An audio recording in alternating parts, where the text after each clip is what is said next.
Qadri multispeciality हॉस्पिटलमध्ये आता मिळणार बांधकाम कामगार योजनेच्या माध्यमातून मोफत शस्त्रक्रिया, स्त्रीरोग विभाग, सर्जरी विभाग, अस्थिरोग व मेडिसिन विभाग, सर्व शस्त्रक्रिया आणि उपचार मोफत।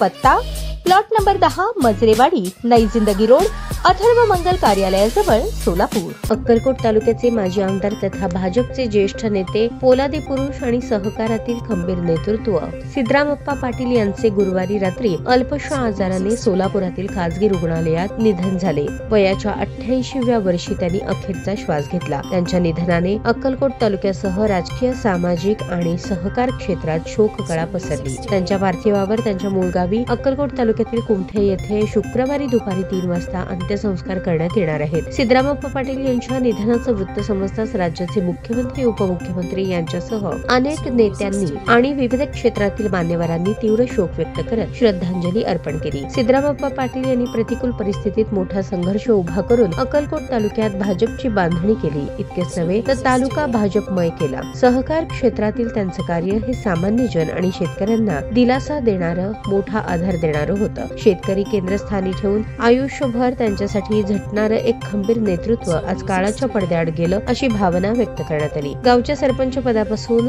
पंचायत समिती सभापती, जिल्हा परिषद उपाध्यक्ष, सोलापूर जिल्हा बँकेचे सलग 35 वर्ष संचालक, एक वेळ उपाध्यक्ष, तसेच श्री स्वामी समर्थ सहकारी साखर कारखान्याचे अध्यक्ष, मार्केट कमिटी सभापती, तालुक्याचे आमदार असा सिद्धरामप्पा पाटील यांचा कर्तृत्ववान राजकीय प्रवास राहिला आहे। अक्कलकोट तालुक्याच्या सर्वांगीण विकासात त्यांचा सिंहाचा वाटा राहिला। या दरम्यान अनेक दिग्गज नेत्यांशी सिद्धरामप्पा पाटील यांची जवळीक राहिली। भाजप नेते स्वर्गीय गोपीनाथ मुंडे यांचे ते कट्टर समर्थक मानले जातात। वयाच्या 87व्या वर्षापर्यंत सिद्धरामप्पा पाटील यांचे राजकीय आणि सामाजिक कार्य अखंडपणे सुरू होत गेलं। गेल्या काही दिवसांपासून त्यांना आजाराने ग्रासलं होतं। दरम्यान सोलापुरातील अश्विनी रुग्णालयात उपचार सुरू असताना रात्री 8:17 त्यांनी अखेरचा श्वास घेतला।